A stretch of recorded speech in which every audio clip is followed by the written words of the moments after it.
नमस्कार। Mind fit के इस विशेष कार्यक्रम में आप सभी का स्वागत है।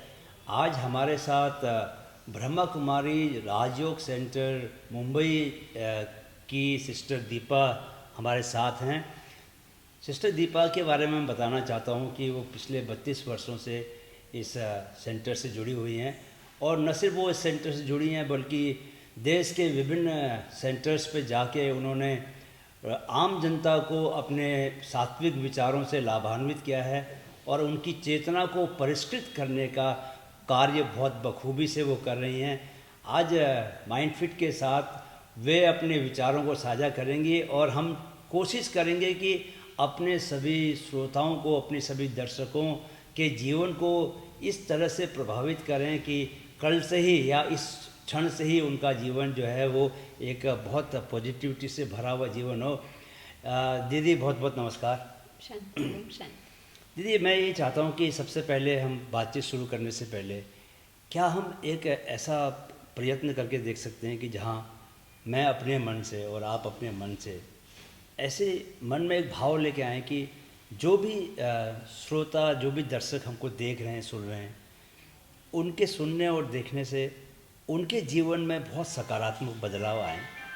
और जब तक कि हमारा ये अगर वो इस कार्यक्रम को पूरा सुन पाते हैं तो कार्यक्रम को सुनने से पहले और सुनने के बाद उनका जीवन एक पहले कुछ और जीवन था और बाद में कुछ और जीवन हो जाए, ऐसी हम मनोकामना के साथ अगर हम बात करते हैं तो क्या इसका फ़र्क पड़ता है, ये मैं अपने श्रोताओं से भी जानना चाहूँगा। वो हमें फीडबैक देंगे इसका। ज़रूर, हम ऐसी शुभ भावना ज़रूर रख सकते हैं कि जो भी ये कार्यक्रम सुन रहे हैं उनके मन में ज़रूर और सकारात्मकता और ईश्वर के प्रति समीपता का अनुभव हो, ताकि उनके विचारों में और दिव्यता आ जाए। जी, तो दीदी सबसे पहले मैं आपसे ये जानना चाहता हूँ कि मुझे बहुत ऐसे युवा लोग मिलते हैं जो अपने जीवन को बदलना चाहते हैं।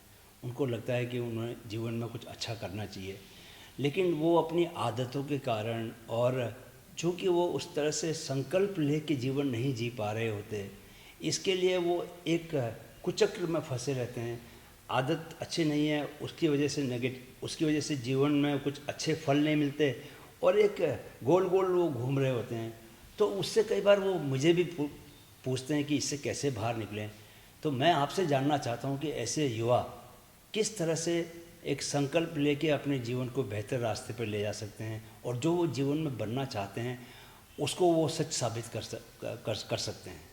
ज़रूर, ये बहुत अच्छी बात है कि कई लोगों के मन में ये प्रेरणा आई है, युवा हैं और भी अलग अलग स्तर के लोगों को।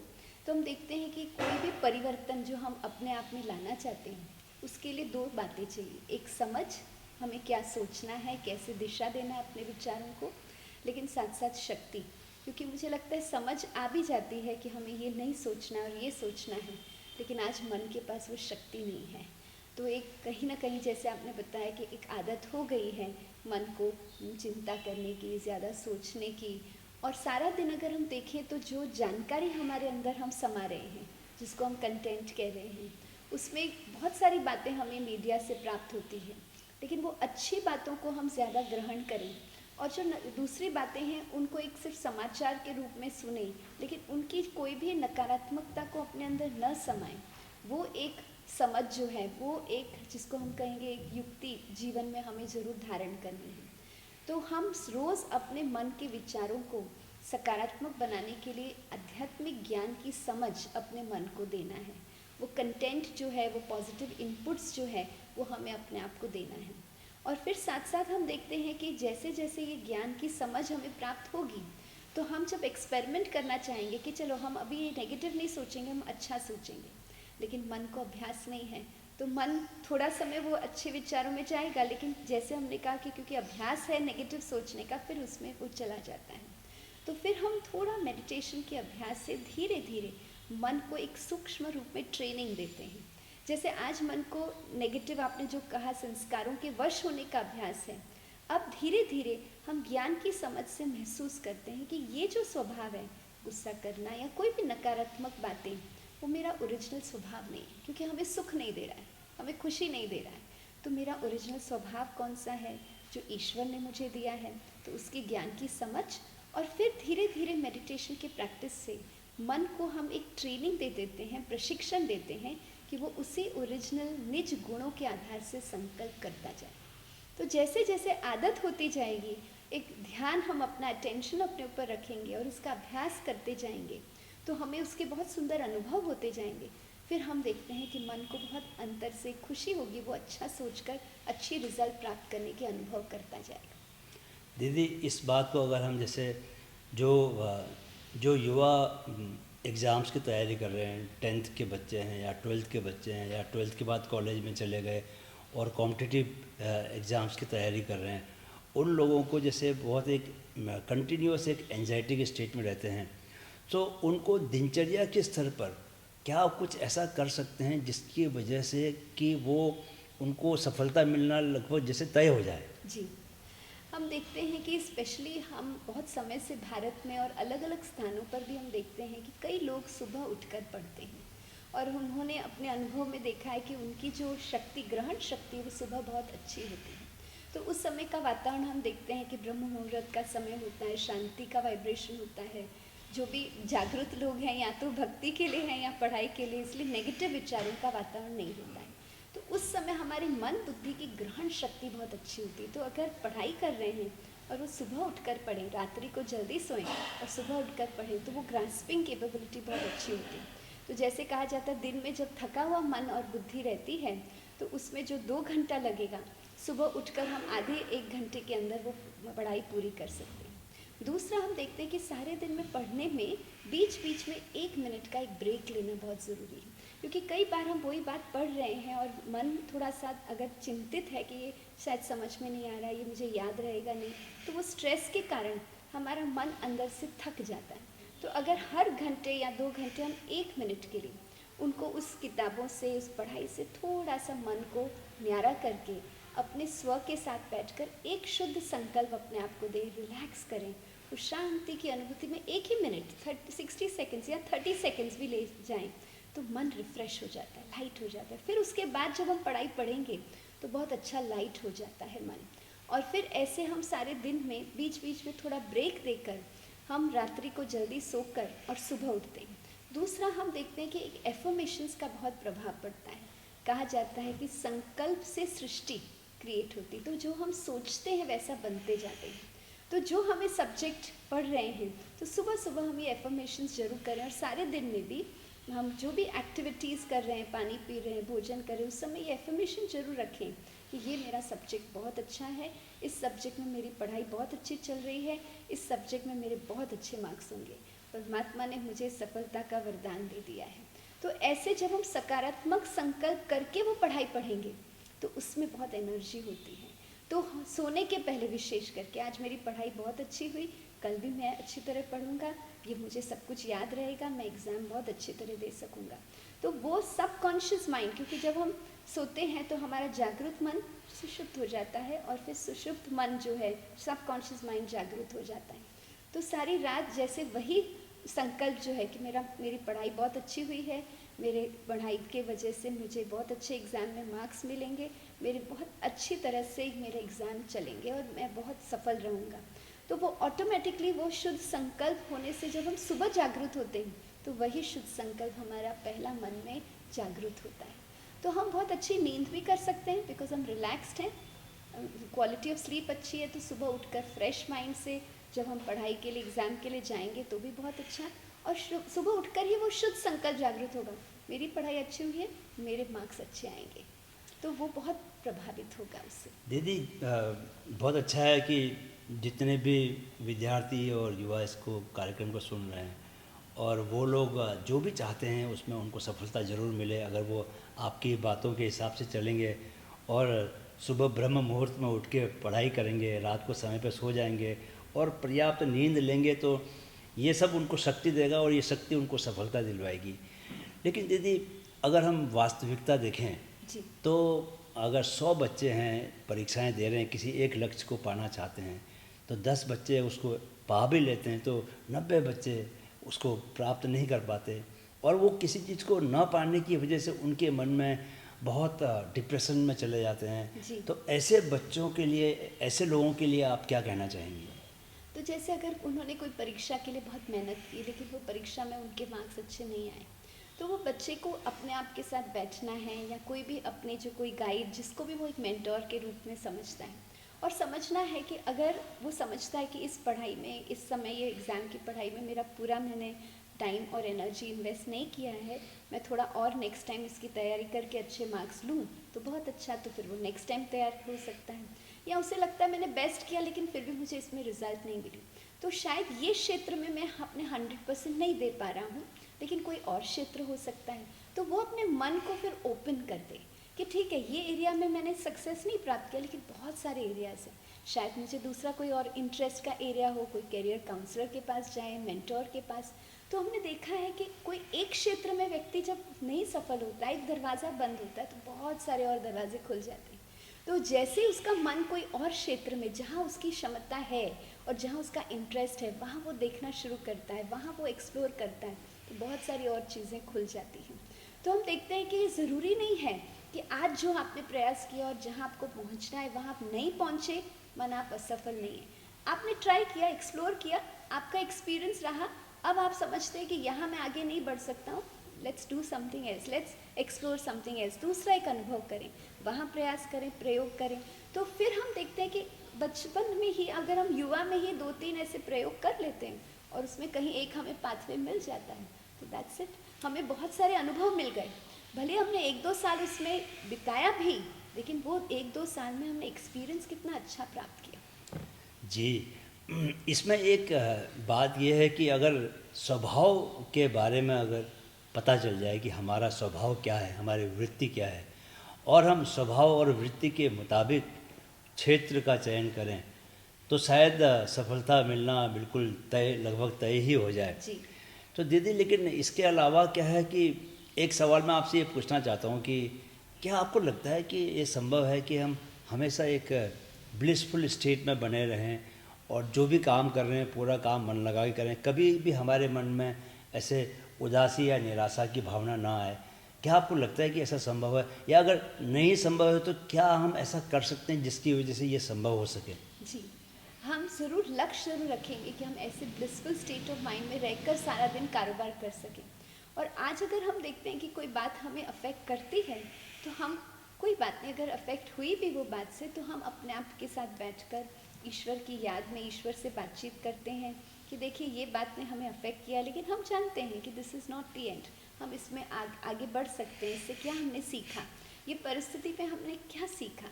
तो हमने जब उसका अनुभव सीख लिया, समझ प्राप्त कर ली, उसको लर्न कर लिया, तो वो फेलियर तो नहीं रहता, एक्सपीरियंस बन जाता है, फिर हम दूसरा नया कोई भी अनुभव के लिए तैयार हो जाते हैं।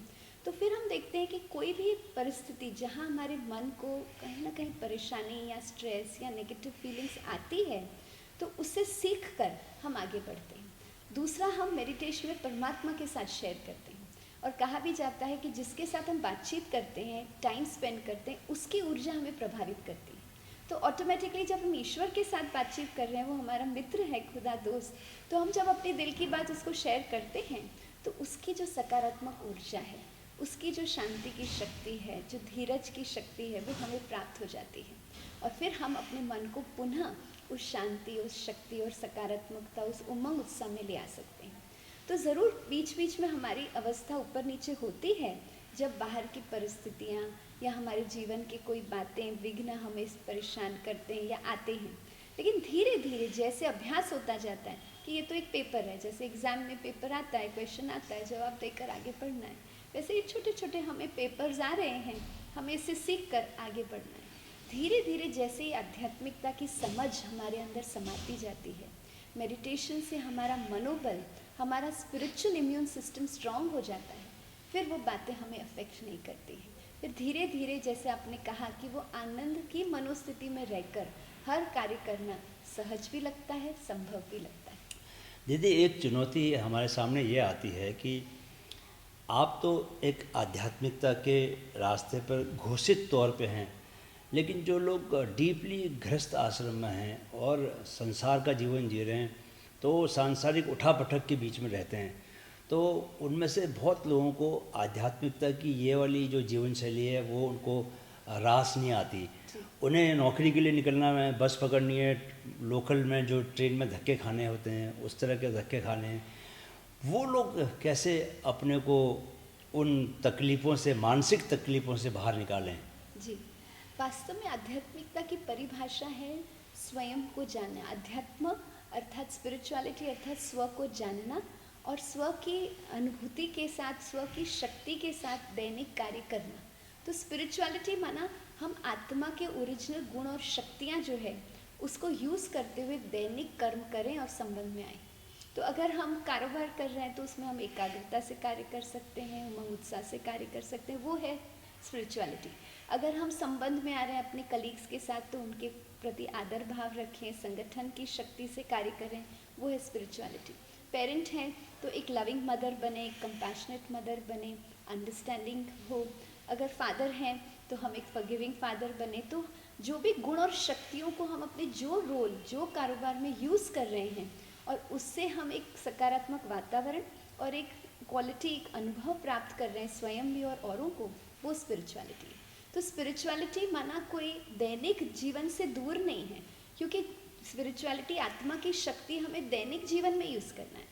अब हम बहनों का रोल है कि हम सेंटर पर रहकर आध्यात्मिक ज्ञान का स्वयं भी अध्ययन करें, इसको समझें, हम अपने दैनिक सेंटर की जो दिनचर्या है उसको फॉलो करें और जो हमारे पास लोग सीखने आते हैं उनको हम शेयर करें। जो गृहस्थ में है उनको अपने परिवार की जिम्मेवारी है, वर्क है, फैमिली है, तो उसको करते हुए वो अपने गुण और शक्तियों को यूज़ करें। तो ये भी एक आध्यात्मिक फैमिली है, वो एक लौकिक फैमिली है। तो रहना हमें भी आध्यात्मिक गृहस्थ जीवन में है और वो गृहस्थ। लेकिन स्पिरिचुअलिटी माना अपने गुणों को और शक्तियों को यूज़ करते हुए अपने डेली कर्म करना। बहुत सुंदर। दीदी, मैं आपसे एक सवाल और पूछना चाहता हूँ कि क्या है कि मैं अपनी माँ के साथ रहता हूँ और कुछ वर्ष पहले तक सुबह का जो मेरी दिनचर्या थी उसमें ऐसा नहीं था कि मैं माँ को जाके प्रणाम करूँ या ऐसा कुछ नहीं था। लेकिन एक योग और मेडिटेशन करने के साथ साथ अपने आप कहीं जैसे कोई दिव्य संकेत मुझे मिले हों। पहले मैंने माँ को प्रणाम करना शुरू किया सुबह, और उतने से भी मेरे को मेरे मन को शांति नहीं मिली। तो अब मैं सुबह उठ के पहला कार्य जो है वो माँ को दंडवत प्रणाम करता हूँ। जी। कई लोगों को लगेगा कि ये क्या है, ये नौटंकी नाटक कर रहे हैं, लेकिन मैं आपको बताना चाहता हूँ कि माता पिता को प्रणाम करने से जी। इतने सकारात्मक चमत्कार मेरे जीवन में हो गए हैं कि मैं सभी लोगों को बोलना चाहता हूँ कि आप पढ़ाई पर ध्यान देना और ये सब बातें तो करते रहना, लेकिन अगर उठ के माता पिता को प्रणाम कर लो तो इसको बताइए, समझाइए कि ऐसा क्यों, क्या है वजह? क्योंकि माता पिता का बहुत इम्पोर्टेंट रोल है। उन्होंने बहुत अपने जीवन का टाइम, एनर्जी इन्वेस्ट किया है, वो भी निस्वार्थ रूप से। तो जीवन ही वास्तव में उन्होंने, जैसे ही हमारा जन्म हुआ है, जीवन ही उन्होंने हमारे लिए दिया है। तो हम कहीं ना कहीं ऋणी हैं। तो इसलिए जब हम बहुत प्यार से अपने सुबह सुबह माता पिता को याद करते हैं, उनको नमस्कार करते हैं, दंडवत प्रणाम करते हैं, तो उनकी हमें ब्लेसिंग्स मिलती हैं। और जो माता पिता की प्योर दिल से, स्वच्छ मन से, निस्वार्थ भाव से, जो निर्मल मन से हमें दुआएं मिलती है, वो आत्मा को बहुत शक्ति देती है, हमें बहुत बल मिलता है और हमें भी स्वयं के प्रति बहुत स्वमान फील होता है। क्योंकि जिसने अब परमात्मा ने हमें जो माता पिता दिए हैं वो कहीं ना कहीं परमात्मा हमें पालना ही उन माता पिता के द्वारा दे रहे हैं। तो जिसने अपने पेरेंट्स को ही प्यार और सम्मान नहीं दिया, फिर वो औरों को तो कैसे दे सकता है। तो ये एक सम्मान फील होता है कि मैंने अपने पेरेंट्स की बहुत प्यार से उनको सम्मान दिया, उनको प्यार से हमने उनको प्रणाम किया, उनकी ब्लेसिंग्स लेकर आज का दिन हम शुरू करते हैं। तो स्वयं को भी बहुत संतोष मिलता है, लेकिन उन माता पिता की जो सकारात्मक दुआएं हैं, जो सकाश है, जो शक्तिशाली वाइब्रेशन स्नेह के हमें मिलते हैं, वो हमें सारे दिन के लिए एक बल बन जाता है, एक ब्लेसिंग बन जाता है और वो हमें बहुत सारे चमत्कार जो हैं वो अनुभव कराते हैं। तो बहुत इम्पॉर्टेंट है। और उसके साथ साथ हम कहेंगे जैसे देह के माता पिता को हमने प्रणाम किया, तो परमात्मा आत्मा के माता पिता को भी हम प्रणाम करें। तो दोनों माता पिता को प्रणाम करते हुए दोनों की ब्लेसिंग्स लेकर दिन की शुरुआत करने से चमत्कार ही चमत्कार है। बहुत सुंदर बात। तो दीदी, आजकल जो मैं तो मीडिया से हूँ, अखबार में काम करता हूँ, तो सुबह अपना ही अखबार उठाने का मन नहीं करता क्योंकि इतनी सारी नकारात्मक खबरें रहती हैं। युवाओं में मैंने ये देखा है, हमेशा से रहा है कि प्रेम, उनको लगता है कि वो प्रेम में हैं, लेकिन वो प्रेम कब नफ़रत में बदल जाता है, कब प्रेमी प्रेमिका की हत्या कर देता है, कब प्रेमिका अपने प्रेमी के साथ मिलके पति की हत्या करवा देती है। इस तरह की जो नेगेटिव खबरें हैं वो बहुत देखने को मिलती हैं। तो मैं ये जानना चाह रहा था कि क्या इसको किस तरह से हम क्या करें वो लोग कि उस क्रोध से, उस दिशा में जाने से बचें। तो जब आपने देखा कि आपने जो बात बताई कि किसी का अगर प्रेम किसी से है और उस व्यक्ति ने आपको अगर नहीं उसकी प्रतिक्रिया सकारात्मक दी और वो प्रेम तुरंत नफरत में बदल जाता है, तो उसको प्रेम तो नहीं कहा जाएगा। तो इसलिए हमें आध्यात्मिकता या परमात्मा जो राजयोग के द्वारा हमें ज्ञान समझाते हैं कि प्रेम या प्यार वो आत्मा का गुण है, निज गुण है। परमात्मा को कहा जाता है प्यार का सागर, प्रेम का सागर। तो इसलिए हम भी उसके जैसे ही प्रेम स्वरूप आत्माएं हैं। लेकिन वो प्रेम क्या है? सच्चा प्रेम, निस्वार्थ भाव, हरेक के प्रति सम्मान, हरेक के प्रति शुभ भावना, हरेक के गुण को देखना, उनकी विशेषता को देखकर उनके प्रति दिल से हम उनको रिस्पेक्ट दें, तो वो है सच्चा प्रेम, अनकंडीशनल लव और एक्सेप्टेंस। आज वो प्रेम न होकर हम देखते हैं सिर्फ दैहिक आकर्षण को प्रेम समझा है। तो हम देखते हैं कि जब ये प्रेम आ जाता है तो हर संबंध हमारा बहुत समीप और फलीभूत होता है, चाहे वो बच्चे और माता पिता का संबंध हो, चाहे दो फ्रेंड्स का हो, चाहे लाइफ पार्टनर्स का हो, चाहे हम देखते हैं दो कलीग्स का हो, चाहे बॉस और सबॉर्डिनेट का हो। तो हर एक संबंध में प्रेम चाहिए। तो इस आत्मिक प्रेम को जब हम अनुभव करते हैं और परमात्मा जो प्रेम का सागर है उससे ये परमात्मा के प्रेम की शक्ति को अपने अंदर भरते हैं, तो हर एक को प्रेम देना सहज हो जाता है। और प्रेम जब देते हैं तो ऑटोमेटिकली मिलता है। क्या बात है। तो मुझे लगता है कि शायद मेरे ख्याल से जो प्रेम और मोह, ये दो अलग अलग चीज़ें हैं। शायद मोहाविष्ट होकर लोग इस तरह का काम करते हैं। दीदी, एक जब हम अध्यात्म की यात्रा पर निकलते हैं तो स्पेशली जब हम भगवत गीता में, मैंने इसको बहुत ही, उसकी एक बहुत बड़ी फिलॉसफी है कि आप जीवन जब तक आसक्ति के साथ जिएंगे तो आपको दुख मिलना तय है और अनासक्ति होना बहुत ज़रूरी है। लेकिन कई बार जब मैं लोगों से बात करता हूँ तो उन्हें ये बात बिल्कुल समझ में नहीं आती कि कैसे आप अपनी संतान के साथ भी अनासक्त रहते हुए उसे प्रेम कर सकते हैं। आप क्या मुझे इस बारे में कुछ प्रकाश डालें, समझाएं हमको। जी, आपने जैसे बहुत अच्छी बात बताई कि मोह और प्रेम दोनों में अंतर है जी। और जैसे गीता में कहा गया है कि नष्ट मोह स्मृति लब्धा, कि मोह को समाप्त करना है। क्यों? क्योंकि मोह वास्तव में हमें दुख देता है। मोह जब किसी में होता है तो वास्तव में हमें उनसे बहुत एक्सपेक्टेशंस हो जाती हैं। हम उसे खोना नहीं चाहते हैं क्योंकि हमें जो प्राप्ति उससे मिल रही है, हमें वो प्राप्ति हमें अपने लिए सदा चाहिए। तो कहीं ना कहीं मोह सिर्फ अपने बारे में सोचना है कि मुझे ये चाहिए, मुझे ये चाहिए, मेरे साथ ये होना चाहिए, मैं मिस करूँगा, मैं कैसे जीऊँगा, मैं कैसे करूँगा। लेकिन प्यार जो है वो उस आत्मा के प्रति जब हम प्यार का भाव रखते हैं तो हम उनके लिए सोचते हैं कि उनके लिए बेस्ट क्या है। जैसे बच्चा है तो अगर हमारा मोह है तो हमें उसको विदेश में जाना हमारे लिए नहीं स्वीकार होता, नहीं वो मेरे नज़रों के दूर नहीं होना चाहिए, मैं कैसे जीऊँगी। लेकिन बच्चे को आगे भविष्य में अपना करियर बनाना है, उसके चॉइस का, उसने मेहनत करके यूनिवर्सिटी में सिलेक्ट हो गया है, तो मैं उसको और सहयोग दूँ, मैं उसको और आगे बढ़ने के लिए, तो प्यार की शक्ति है तो मैं उसके बारे में सोचूंगी, उसको दिशा दूंगी। लेकिन अगर मोह है तो मैं उसको रोकूंगी। दूसरा है प्यार जो है वो निस्वार्थ होने की वजह से, प्यार के आधार से जब हम कोई भी चीज़ बच्चे को समझाएं या किसी को भी समझाएं, एक बॉस के रूप में सबॉर्डिनेट को समझाएं, हस्बैंड वाइफ आपस में समझाएं, तो प्यार के आधार से सामने वाले व्यक्ति को आपकी जो सकारात्मक भावनाएं हैं, शुभ भावनाएं हैं, वो जब पहुंचती है तो वो आपकी शिक्षा को स्वीकार करता है, क्योंकि उसको अंदर में बहुत अच्छा लगता है, वो मोटिवेट होता है और उसको लगता है कि ये व्यक्ति मेरा हितकारी है, मुझे ये करना है। लेकिन अगर हम सिर्फ मोह के वश उसको कुछ कह रहे हैं तो हमारी एक्सपेक्टेशंस है, तो हर एक आत्मा अलग अलग है, तो उसकी जो भिन्नता है, उसकी इंडिविजुअलिटी को है, उसको रिस्पेक्ट देते हुए उसको प्यार से हमें दिशा देना, तो बहुत अंतर है।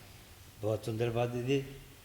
आपसे बात करते हुए मुझे लग रहा है कि इतनी अच्छी बातें हमारे दर्शकों को सुनने को और जानने को मिल रही हैं, लेकिन बहुत ज़रूरी है कि आप लोग इसका पालन करें।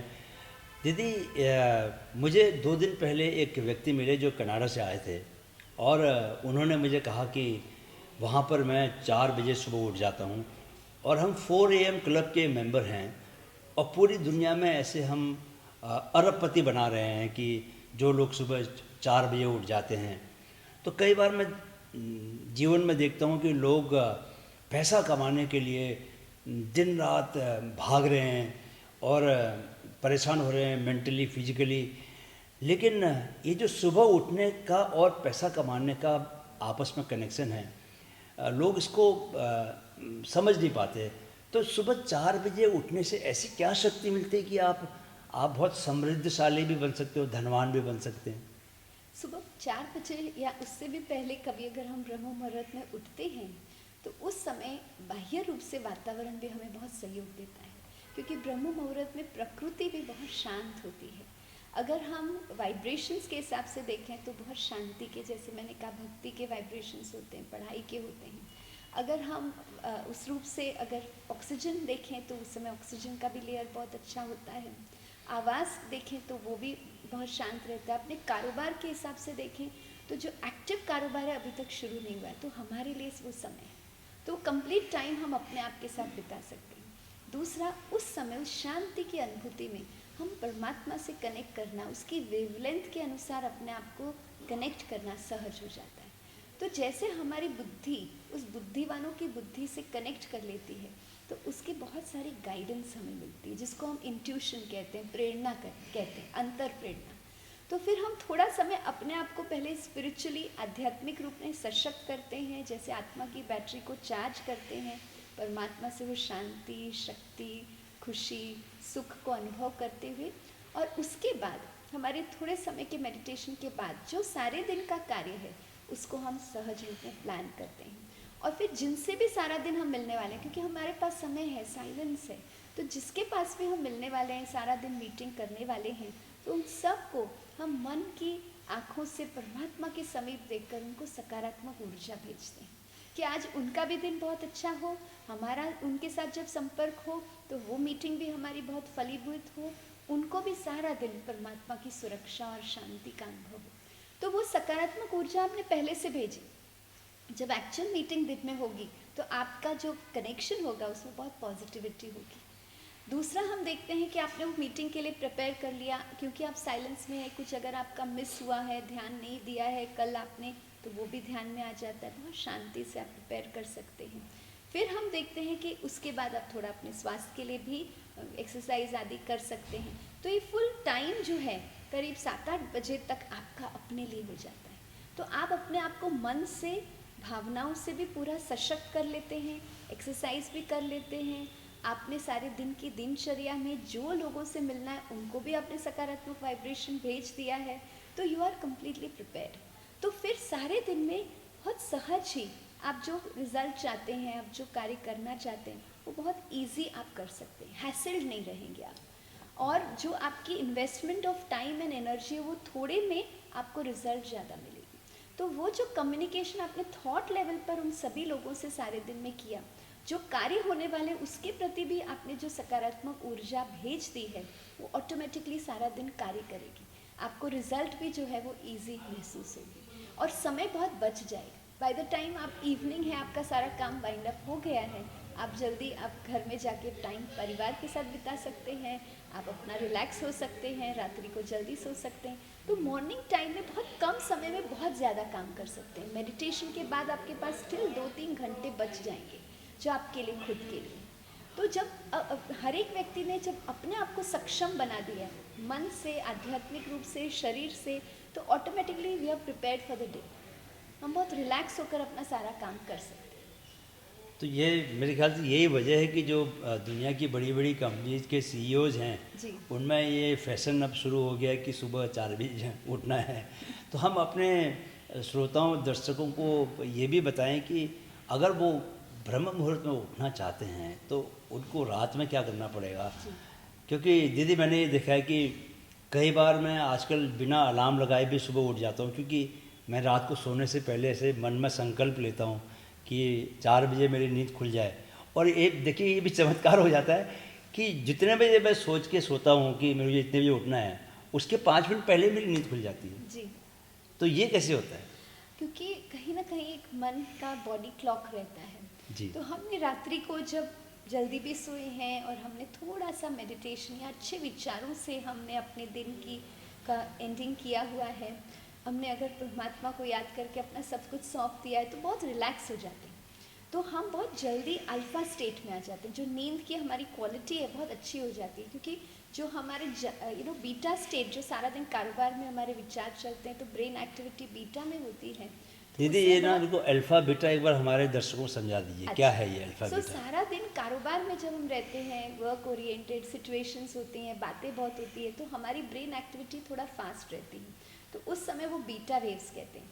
थोड़ा जब माइंड की उसका- जो वेव्स होती है। हाँ, ब्रेन एक्टिविटी जो हमारी इलेक्ट्रिकल वेव्स जो जी। ईईजी मशीन में हम देख सकते हैं, जी। तो वो थोड़ा उसकी स्पीड फास्ट होती है। तो बीटा वेव्स है जब थोड़ा फास्ट है, जब हम रिलैक्स करते हैं तो अल्फा स्टेट में आते हैं।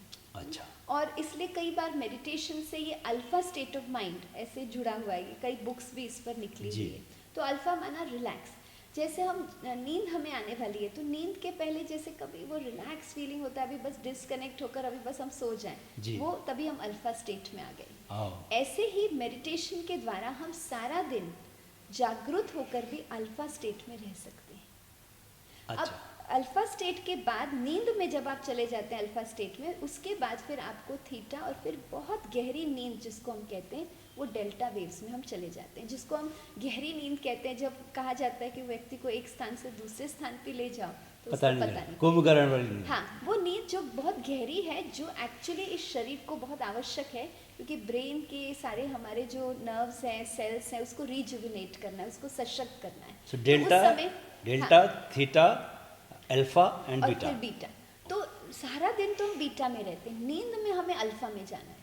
लेकिन अगर रात्रि को हमने टाइम नहीं दिया स्विच ऑफ करने को, हमने सब कुछ ईश्वर को सौंपा नहीं, तो क्या होता है, हम सो तो जाते हैं लेकिन वो बीटा में ही रहते हैं। ओ तो कितनी जैसे बड़ी हमने गाड़ी जो है वो ऐसे तो बंद कर ली, लेकिन वो स्विच ऑफ नहीं किया। वो दीदी, ये electric आपने on है। इतनी बड़ी बात बता रही हैं, क्योंकि जो आजकल के जो टीनेजर्स हैं और भी जो उनसे भी बड़े हैं, उनकी क्या हैबिट हो गई है कि वो मोबाइल में हाँ जी। या लैपटॉप में मूवी देख रहे हैं और सडनली मूवी बंद की और सो गए। तो मेरी बेटी यूएस में है, वो कई बार सुबह जल्दी उठ के मेरे को फ़ोन करती, पापा मैं बहुत डर गई। मैं बोला क्यों? बोली रात को मैं एक मूवी देख के सोई थी तो मुझे नींद ही नहीं आई और इतने डरावने सपने आए। तो वो मेरे ख्याल से उनका माइंड तो नींद में जाने के जी, बाद भी जागृत वो बीटा में ही रहता है। जी, तो थक जाता है फिर। तो वो जो शरीर को जो आराम मिलता है गहरी नींद वाला, वो तो मिल ही वो नहीं पाता मिल ही होगा। नहीं पा रहा है। और उसके वजह से जैसे आपने कहा, सपने भी वैसे प्रकार के होते हैं और शरीर थक जाता है। तो सुबह जब उठते हैं तो थकान महसूस होती और ऐसा दीदी चलता रहे, चलता सपोज महीनों तक चलता रहे, तो कितना शरीर अंदर से कमज़ोर हो जाएगा, तो कोई भी बीमारी पकड़ लेगी। है। हाँ जी। तो नींद की कमी की वजह से बहुत सारी बीमारियां आ जाती हैं। तो ये बहुत ज़रूरी है कि हम अपने माइंड को थोड़ा स्विच ऑफ कर लें। उस समय हम सब कुछ सौंप दें। तो हम परमात्मा को याद करके, या तो एक लेटर हम ईश्वर को लिखें या ईश्वर से बातचीत करके सभी बातें उसको सौंप कर, जैसे एक छोटा बच्चा, आपने देखा होगा बचपन में कैसे एक छोटा बच्चा अपनी माँ की गोद में निश्चिंत सो जाता है। जी हाँ। वो पिक्चर हमारे सामने है ना, जी, कितना जी। हमें अच्छा लगता जी, है। जी। ऐसे ही हम रात्रि को जब मेडिटेशन करते हैं, परमात्मा से बातचीत करते हैं, तो फिर हम बिल्कुल निश्चिंत मन से ईश्वर की स्नेह की गोद में सो जाते हैं। कितनी सुंदर बात आप कर रही हैं। और रात को जो संकल्प से आप सोए वही आपके संकल्प होंगे सुबह को। इसलिए जैसे आपने बेटी के लिए कहा कि वो डरावने वो जी। पिक्चर देखकर सोती है, तो सुबह उठकर उसको डर महसूस होता है। जी जी। द लास्ट थॉट्स जो आपके बिफोर स्लीप के हैं, वही आपके संकल्प होंगे दिन की शुरुआत में। तो क्योंकि ईश्वर की याद से और बहुत शुद्ध संकल्पों से आप सो गए हैं निश्चिंत होकर, जब आप सुबह उठेंगे तो वही निश्चिंतता आपके मन में होगी। तो उस निश्चिंतता से फिर आप अपनी दिनचर्या शुरू करेंगे। और क्योंकि आप सोए हैं, तभी आपने अपने आप को संकल्प दे दिया कि अभी मुझे 4 बजे उठना है। अलार्म नहीं रखा है, लेकिन अल्लाह राम को कह दिया तो वो आपको सुबह उठा देता है। अच्छा, अलार्म की जगह अल्लाह राम, बहुत सुंदर। दीदी ये बताइए कि जैसे ये वाली जो बात थी कि बच्चों को उसमें सो जाते हैं, योग में हमने एक बात सीखी थी जी। कि दिन भर थकने के बाद रात को सोने से पहले आप आंखें बंद करके आप सुबह से लेकर अभी तक की पूरी दिनचर्या को याद करें जी। और सब कुछ जो मेन दृश्य हैं उनको दोबारा से जिएं। तो जब आप ऐसा करते हैं तो न सिर्फ आपके मस्तिष्क की, आपके ब्रेन की एक्सरसाइज होती है जी। और ब्रेन में नए न्यूरॉन्स बनते हैं, जो बाकी न्यूरॉन्स होते हैं वो एक्टिवेट होते हैं, स्ट्रॉन्ग बनते हैं, बल्कि आपके मन के अंदर कोई भी चीज़ का कोई जख्म या कोई ऐसी चीज़ रहती नहीं है, मन आपका एकदम क्लीन हो जाता है। तो ये क्या है, इसको आप किस रूप में लेती हैं? तो इसमें क्या होता है कि वो सारी बातें आप जब में आपने याद किया और फिर आपने ईश्वर को शेयर कर लिया, तो जो भी बातों ने आपको दुख दिया है, आपको जी। परेशान किया है, क्योंकि आपने ईश्वर को सौंप दिया, तो वो जैसे घाव जो अंदर हैं वो भर जाते हैं, क्योंकि आपने सौंप दिया, अभी वो संभालेगा। जैसे एक छोटा बच्चा को स्कूल में कुछ बातें हो गई तो घर में आके कहेगा मम्मी ये बात हो गई है, ये इसने मुझे टीचर ने ऐसा कहा या ये मेरी फ्रेंड ने कहा, फिर वो निश्चिंत क्योंकि वो लाइट उसने सौंप दिया। अभी उसके हाँ। पेरेंट्स की जवाबदारी, उसकी माँ को संभालना है। होमवर्क है तो माँ को बता देगा कल ये टेस्ट है मेरा, होमवर्क टीचर लेगी, फिर वो खेलने के लिए चला जाएगा क्योंकि जिम्मेवारी अभी माँ की हो गई। ऐसे हम ईश्वर को सौंप देते हैं और ईश्वर के प्यार की महसूसता से उस अंदर के मन के घाव को हील कर लेते हैं। दूसरा, जो अच्छी बातें हुई है वो हम ईश्वर को धन्यवाद करते हैं कि आपने ये आज सारे दिन में मुझसे अच्छा कार्य कराया, ये आपको दिल से धन्यवाद, ग्रैटिट्यूड जो हम कहते हैं। तो वो एक मन से हम ईश्वर को सौंप दें वो दुख की बातें और परमात्मा के प्यार से उसको हील कर दें। दूसरा, जो अच्छी बातें हैं उसके लिए ईश्वर को धन्यवाद करें और उनके लिए दिल से हम ग्रैटिट्यूड करें। तो ये दोनों बातों से हम बिल्कुल लाइट, फ्री हो जाता है मन, और वो रिलैक्स स्टेट ऑफ माइंड से जब हम विश्राम में चले जाएंगे तो ऑटोमेटिकली हम बहुत जल्दी ही अल्फा स्टेट में आ जाते हैं। तो फिर वो बहुत निश्चिंत नींद हमारी हो जाती है। दीदी, मैंने बहुत सारे ऐसे लोगों को देखा है जो लोग बहुत पुरानी पुरानी बातें, बचपन की बातें भी अपने दिल में रखे हुए हैं और उनको वो बातें बहुत परेशान करती है, मानसिक रूप से बहुत कष्ट में रहते हैं और बाद में कभी पता चलता है कि वो थेरेपी के लिए गए, तब जो साइकेट्रिस्ट है वो उनको लेके जाते हैं, तब वो बोलते हैं कि ये बचपन की कोई घटना जो है आपके मन में अटकी रह गई। तो अगर आप रोज़ इस तरह से पूरे दिनचर्या को जिएंगे तो कुछ भी आपका बकाया नहीं रहेगा। जी। जीवन जो है आज के आज में ही निपटता क्लीन चला होता जाएगा। जाएगा। हाँ जी, जैसे रोज क्लीन करते हैं हम घर को तो अंदर मन भी हमारा स्वच्छ हो जाएगा। जी। तो दीदी एक चीज़ बताइए कि कोई अगर सुबह अलार्म लगा के और या अलार्म को याद करके उठ भी जाता है तो कुछ आप सुझा सकते हैं कि हमें पहले आधे घंटे में या 40 मिनट में हमें उठने के बाद क्या क्या ऐसी गतिविधियां करनी चाहिए ताकि हम पूरा दिन हमारा बहुत शक्ति से भरा हुआ रहे? हाँ, उस समय हम परमात्मा को याद करके उनसे बहुत ब्लेसिंग्स लें। तो उसके लिए हम राजयोग की एक बहुत सहज विधि सीखते हैं जो सभी सेंटर्स पर अवेलेबल है, कहाँ भी आप मेडिटेशन कोर्स कर सकते हैं।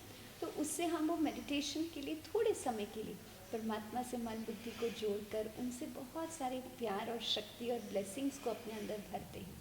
और उसके बाद कुछ समय के बाद फिर हम सारा दिन जो कार्य करने वाले हैं उसके लिए परमात्मा को, जैसे अपनी दिनचर्या का पूरा रूटीन जो है, हमारे पूरा जो प्लान है वो हमें सौंपते हैं ईश्वर को और उसके लिए भी परमात्मा से ब्लेसिंग्स लेते हैं। और फिर जिनके साथ हमें संपर्क में आना है उनको भी हम विशेष, उन आत्माओं को भी, उन व्यक्तियों को भी हम बहुत सकारात्मक स्नेह की ऊर्जा भेजते हैं। अपने परिवार को, अपने स्नेह संबंधियों को, उनको भी परमात्मा से बहुत सारी शांति और शक्ति जो है वाइब्रेशंस के द्वारा उनको हम भेजते हैं। तो ये बहुत सुंदर कार्य, पहले अपने आप को भरपूर करना, फिर हम अपने परिवार को, अपने जो भी स्नेह संबंधी है, कारोबार में जिनके संपर्क में है, उनको हम, जिसको हम कहते हैं मनसा द्वारा सकाश देना, सकारात्मक ऊर्जा देना। और उसके बाद थोड़ा समय विश्व को भी देना, क्योंकि इस समय विश्व को भी उस शांति की आवश्यकता है। तो वो हम करते हैं। उसके बाद फिर आप थोड़ा समय आप अपने स्वास्थ्य के लिए, अपने एक्सरसाइज, अपने प्राणायाम आदि के लिए दे सकते हैं। और उसके बाद भी अगर आपके पास थोड़ा समय है तो आपको जो कारोबार की प्लानिंग वगैरह करनी है आप कर सकते हैं। तो ये जो सुबह का 1-1.5 घंटा मेडिटेशन, योगा, प्राणायाम के लिए आप रखते हैं तो वो जैसे आपको सारे दिन के लिए प्रिपेयर कर लेते हैं। दीदी, मैं 2 दिन पहले डॉक्टर दीपक चोपड़ा के साथ था, उन्होंने भी मेडिटेशन के बारे में बात की, तो आपने भी मेडिटेशन के बारे में बात की। मैं जितने भी ऐसे लोगों से मिलता हूँ जो बहुत पीसफुल और सक्सेसफुल होते हैं, तो उनसे अगर मैं ये पूछूं कि आपके शांति का सबसे बड़ी वजह क्या है, तो वो बताते हैं कि सबसे बड़ी वजह ये है कि हम मेडिटेशन करते हैं और उससे हमें बहुत शांति मिलती है। तो लेकिन आम जनता से जब हम बात करते हैं तो उन्हें मेडिटेशन बहुत मुश्किल काम लगता है, उन्हें लगता है कि कोई बहुत बड़ा पनिशमेंट है। तो आप हमारे दर्शकों को कुछ ऐसी विधि बता सकते हैं कि वो कुछ नहीं तो 5-7 मिनट का ध्यान लगा लें, सो दैट कि उनको भी ये सारी काम करने की शक्ति मिले। जी। वास्तव में ये हमें समझना है कि मेडिटेशन को अगर हम सहज भाषा में कहें तो योग या तो याद। तो हम योग अर्थात कनेक्शन, युज शब्द से योग आता है, कनेक्शन। तो सारा दिन क्योंकि हम कनेक्शन हमारा कारोबार से है, परिवार से, जिम्मेवारियों से, तो हमने अपने मन बुद्धि को सारा समय योग हम करते हैं, लेकिन कहाँ है योग? बाहर में, हमारी बाह्य दुनिया में। कभी हम ऑफिस के कारोबार में, जो भी अपनी जिम्मेवारी है उसके कारोबार में, फिर परिवार के कारोबार में, फिर हम अपने फ्रेंड्स के साथ टाइम स्पेंड करते हैं, फिर हम कहीं कोई धार्मिक या कोई ना कोई समाज सेवा कार्य में वहाँ, या फिर स्वास्थ्य। तो हम अपने मन बुद्धि को सारा समय बाहर ले जा रहे हैं, सोच रहे हैं, लेकिन वो चिंतन बाहर की दुनिया में। मेडिटेशन माना वही कार्य कर रहे हैं जो हम सारा दिन कर रहे हैं, अर्थात सोचना, लेकिन अब हम अपने मन बुद्धि को अंतर की ओर जा रहे हैं। तो अब क्योंकि ये बात हमने एक्सप्लोर नहीं किया, ये हमने अनुभव नहीं किया, इसलिए डिफिकल्ट लगता है। कोई भी नई चीज़ है ना, हाँ, नया माइंड में नया सर्किट बनेगा जी। न्यूरॉन्स का। जी, तो जैसे कोई बच्चा है, अभी पहली बार जब चलता है तो उसके लिए कितना डिफिकल्ट है। ड्राइविंग है, पहली बार कोई ड्राइव करता है तो उसको कितना सोचना पड़ता है, कितना ध्यान रखना है। महीने भर तक तो सीख ही नहीं पाता। हाँ जी। और जब एक बार सीख जाता है तो फिर तो बाएं हाथ से गाड़ी चलाता है, दाहिने हाथ से कुछ। जी, ऐसे ही छोटा बच्चा है कि कुछ महीने के अंदर तो वो बाहर भागना शुरू कर लेता है। तो ऐसे ही मन का अभ्यास नहीं, तो हम बहुत प्यार से शुरू में मेडिटेशन को गाइडेड कमेंट्री से, पहले हम अगर मेथड सीख लेते हैं, उसका कोर्स करते हैं तो बहुत अच्छा, तो फिर हम गाइडेड कमेंट्री से उसको मन को अंतर की ओर दिशा देते हैं, अपने आप के साथ, अपने आंतरिक स्व के साथ, और उस आंतरिक स्व को, अपने आत्मिक स्व को शक्तिशाली बनाने के लिए उस सोर्स ऑफ एनर्जी के साथ, उस सुप्रीम के साथ। तो जब मन बुद्धि को अंतर में ले गए और उस परम शक्ति के पास ले जाए, वही राज्य। तो मेडिटेशन वास्तव में, मेडिटेट, टू मेडिटेट का डिक्शनरी मीनिंग है सोचना, लेकिन focused. Let's meditate on the problem. हम चलो इसके ऊपर ध्यान अपना दें और इस प्रॉब्लम को सॉल्व करें। तो ध्यान ही दे रहे हैं, जो हम सारा दिन कर रहे हैं वही कर रहे हैं, लेकिन वो बाहर है, ये अंतर में है। बहुत सुंदर। दीदी, इससे पहले कि मैं आखिरी सवाल की ओर बढ़ूँ, आपसे मैं ये पूछना चाहता हूँ कि जैसे आपने अभी बात की फोकस करने की, तो हमारा दिन भर माइंड में कमेंट्री चलती रहती, दिन भर हम लोग खुद से बात कर रहे हैं, ये प्लान कर रहे हैं, किसी व्यक्ति के बारे में सोच रहे हैं, और उससे क्या आपको मुझे ऐसा कई बार लगता है कि उससे मानसिक आपकी ऊर्जा जो है बहुत ख़त्म होती है, और उस वजह से जो आपको काम करना है, जो आपके लिए फ्रूटफुल रिजल्ट देने वाला है आपकी लाइफ में, वो काम करने के लिए आपकी ऊर्जा कम हो जाती है, आपको एकदम फोकस नहीं कर पाते आप। तो इसको कैसे हम ठीक करें, क्या करें कि ये हमारा ये जो बार बार सोचना है, कंटिन्यूस सोचना है, ये बंद हो और हम जी काम की बातें करें बस। जी। तो अभी क्या है, मन बुद्धि को अभ्यास हो गया है बहुत फास्ट सोचने का। तो हम क्या करते हैं कि हर घंटे में कॉन्शियसली, शुरू में थोड़ा सा हम कॉन्शियस रखते हैं कि 1 मिनट का ब्रेक लेते हैं। तो वो 1 मिनट के ब्रेक में हम अपने मन को बाकी सब बातों से फ्री करके एक कोई भी शुद्ध संकल्प में रखते हैं, अंतर की ओर ले जाके एक ही शुद्ध संकल्प में, शांत स्वरूप आत्मा, या उसके बाद में प्रेम स्वरूप, कोई भी एक सकारात्मक संकल्प में। तो एक मन की गति जो है उसको एक ब्रेक मिल जाता है, बहुत फास्ट चल रही है, उसको थोड़ा ब्रेक मिल जाता है। फिर वो ब्रेक मिलने से वो थोड़ा रिलैक्स फील करती है। उसके बाद 1 मिनट के बाद वापस हम कारोबार में आ जाते हैं। लेकिन वो बीच बीच में ब्रेक होने की वजह से धीरे धीरे वो स्पीड जो है वो कम होती जाती है। इसको हम ब्रह्मा कुमारी इसमें ट्रैफिक कंट्रोल कहते हैं। जैसे बाहर का ट्रैफिक जो है उसको कंट्रोल करते हैं, वैसे इसे बीच बीच में अपने आप के साथ 1-1 मिनट के लिए ट्रैफिक कंट्रोल करना, ताकि फिर हम अपने विचारों को थोड़ा सा दिशा दे सकें। फिर वो अंतर में जो हम रिलैक्स फील करते हैं, शांति का अनुभव होता है, फिर कर्म में आते हैं, फिर वापस कारोबार में आने से फिर से संकल्प चलते हैं, तो गति धीमी हो जाती है। धीरे धीरे वो 1-1 मिनट की जो शांति की अनुभूति है वो हमें बहुत अच्छा अनुभव होता है। हम बहुत उस समय लाइट फील करते हैं, चार्ज्ड फील करते हैं।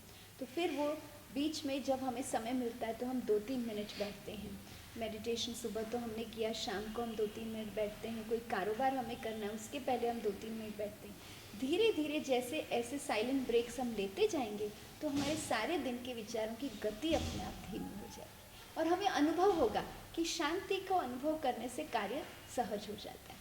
क्योंकि ये एक कहीं ना कहीं मिथ है कि कोई कार्य पूरा करने के लिए, फास्ट कार्य करने के लिए सोचना भी फास्ट है, पर वास्तव में जितना फास्ट हमें कर्म करना है, जितना क्विक रिजल्ट चाहिए, उतना यहाँ पीसफुल चाहिए। एग्जैक्टली जी। जैसे अगर आपका जो आपकी व्हीकल है, अगर आप बहुत अच्छी स्पीड पर लेकिन आप कंट्रोल स्पीड पर ड्राइव कर रहे हैं, तो कोई भी हाईवे में अगर अचानक भी आपको उसको मूव करना हो, आपके लिए इजी है। अगर वहाँ से कोई आता है, दूसरा व्हीकल बीच में आ रहा है, आप उसको कर सको। लेकिन बहुत हाई स्पीड पर अगर है तो फिर बहुत एक्सपर्ट ड्राइवर है लेकिन फिर भी एक्सीडेंट हो जाता है, हम देखते हैं। तो जी। यहाँ विचारों की स्पीड धीरे धीरे हमारी स्लो होती जाएगी, लेकिन उसके लिए शुरू में हमें थोड़ा ब्रेक लेना ज़रूरी है। अब वो ब्रेक से जब हम काम हो जाते हैं, शांत हो जाते हैं, तो जो रिलैक्स्ड फीलिंग है वो हमें अच्छी लगती है। फिर 1 आवर के बाद वापस फिर कोई भी एक्टिविटी शुरू करते हैं तो उसके पहले 1 मिनट, जैसे हम कई ऑफिसेज में देखते हैं कि ये हम करते हैं कि हर मीटिंग के पहले 1 मिनट, और उससे उनको बहुत अच्छी रिजल्ट मिलती है। तो मैं चाहूँगा कि हमारे जो दर्शक और श्रोता हैं वो भी इसका अभ्यास करें। हर 1 घंटे के बाद वो 30 सेकंड का कम से कम एक ब्रेक लें, जहाँ की वो अंदर की यात्रा करें, मन भी शांत होगा। तो जैसा कि मैंने आप सब लोगों से कहा था कि दीदी और मैंने कार्यक्रम शुरू होते समय एक संकल्प लिया था, और हमने टेलीपैथी के जरिए ये कोशिश की है कि जो भी लोग हम लोगों को सुन रहे हैं उनके जीवन पर डायरेक्ट बातचीत का इम्पैक्ट पड़े और उनका जीवन वो जल्दी से जल्दी रूपांतरित हो जाए, उन्हें वो शक्तियाँ मिले जो जीवन को संचालित करें सही दिशा में। दीदी, मैं एक आखिरी सवाल आपसे ये पूछना चाहता हूँ कि कुछ ऐसी बातें जो आपको लगता हो, चाहे वो किसी भी उम्र का व्यक्ति हो, चाहे वो बच्चे हों, युवा हों या अधेड़ उम्र के लोग हों, जो कि एक अच्छा जीवन जीने के लिए उनको करनी चाहिए और जो नहीं करनी चाहिए, ऐसी क्या बातें आप हमें बताना चाहेंगी?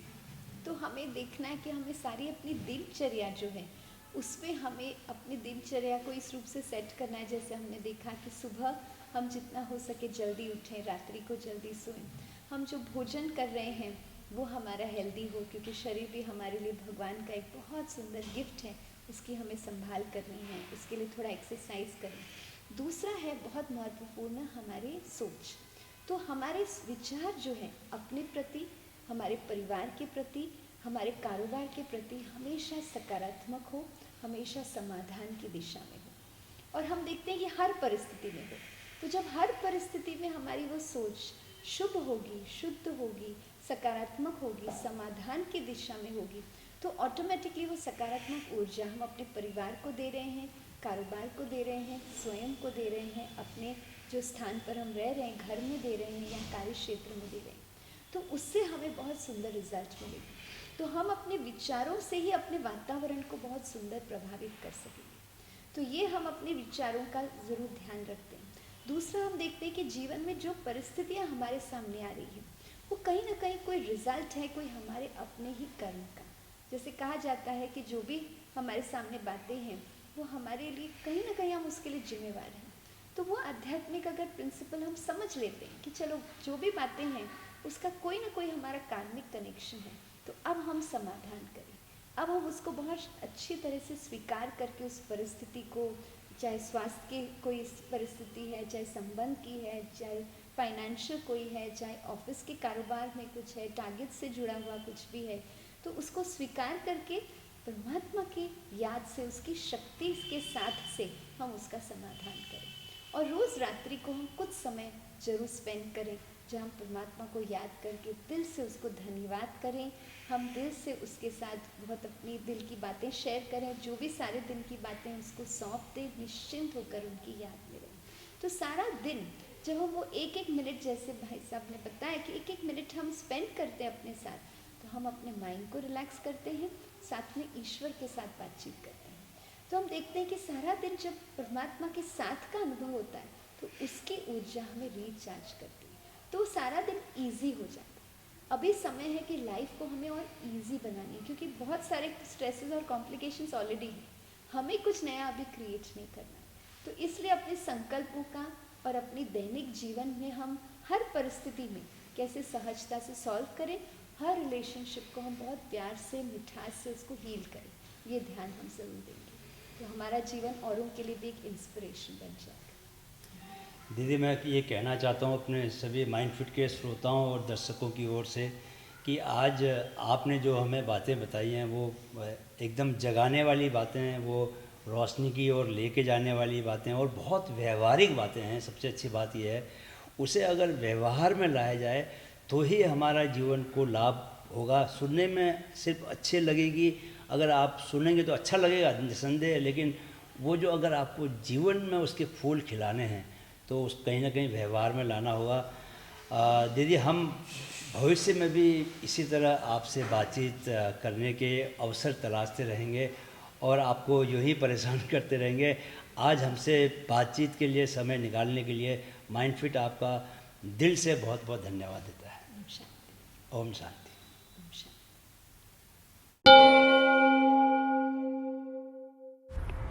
माइंडफिट युवाओं में मानसिक जागरूकता के अपने लक्ष्य को लेकर कृत संकल्प है। हमारी इस मुहिम में हमारे मददगार बने और वीडियो को अधिकतम लोगों तक पहुंचाएं।